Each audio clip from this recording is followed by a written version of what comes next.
Okay, so we have seen how to train linear regression, right? So we have seen what kind of forms of linear regression there are out there. So now let us talk about statistical inference, right? So on paper, it is nice and easy to interpret linear regression, right? So here is an example. So if the true model is for our sales has TV and radio budgets, right? So then if these are our coefficients, it means that what does this number represent? So it means that if we increase our radio budget by 1 unit, I don't know how it is counted, so probably millions or thousands of dollars, whatever. But if we change it by 1 unit, it means that we expect this number 0.187 and so on is the expected increase in the sales. This is the interpretation here. So on paper it is nice and easy, but in practice it seldom works because of multi-collinearity. So what is multi-collinearity?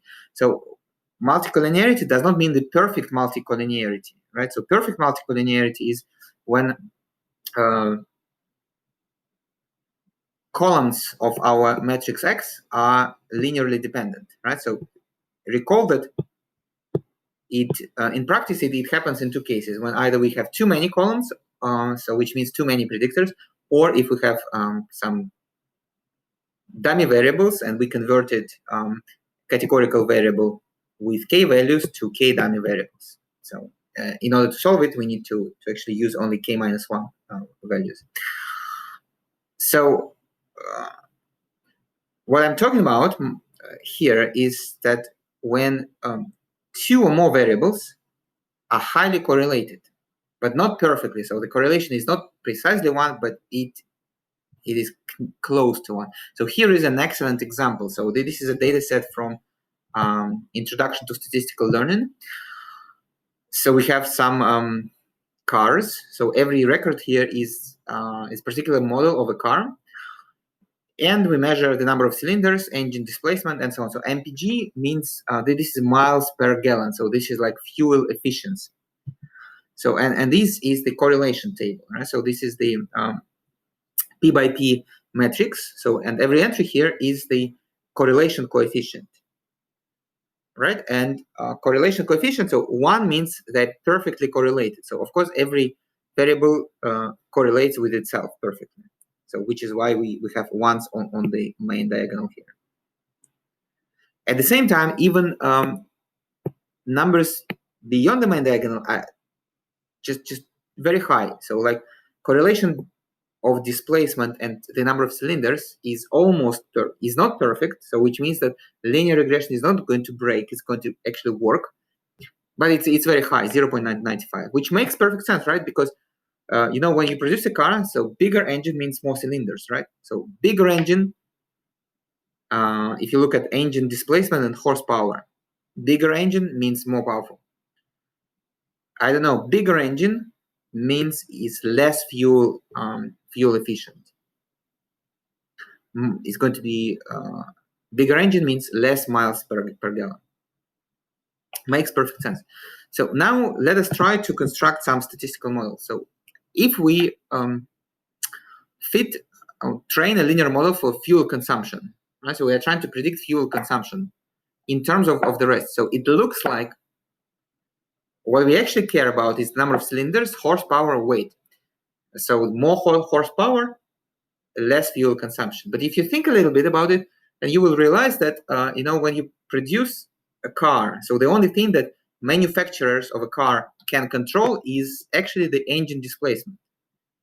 So they come up with design an engine. So the engine has, I don't know, it's like 3 liters or probably 5 liters or whatever, or 1.5 liters. So this is the engine displacement. And given that engine displacement, the number of cylinders is more or less determined. So like smaller engines, they probably have 4 cylinders. Bigger engines, they have 8 cylinders. But the horsepower, it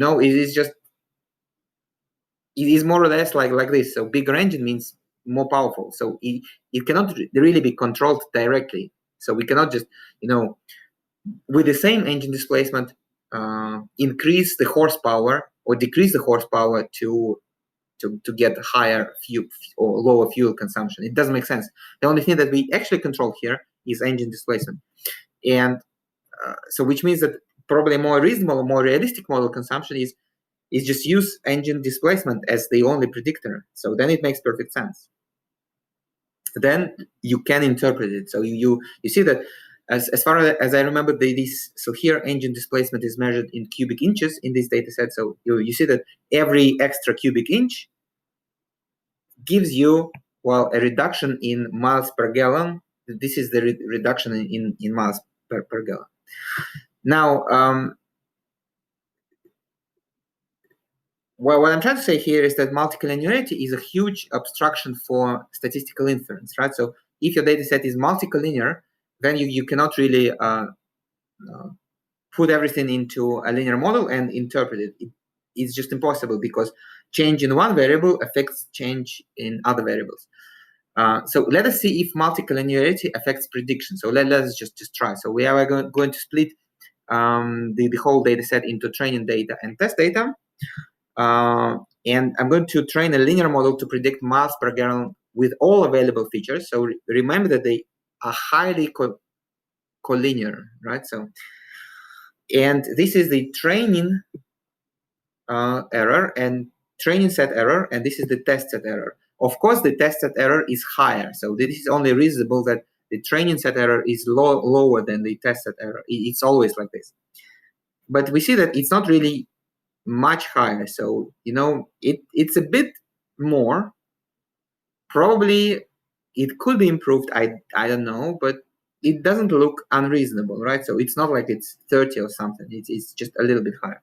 Now, if we train a linear model with just one predictor, we still kind of see the same effect, right? So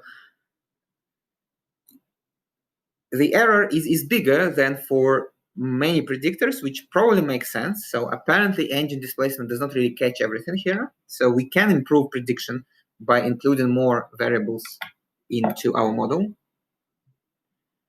But still, we have the test set error is still slightly bigger than the training set error. So what I'm trying to say here is that the multi-collinearity does not really that big of a problem for prediction. So it is a huge problem for interpretation of the model for statistical inference, but it's not really big issue for prediction, as long as you don't have too many predictors. So, but if you have too many predictors, then some other issues will appear, right? But if you just have a few, even if they are multi-collinear, it's not an abstraction for prediction. Okay, so here is a little quiz for you.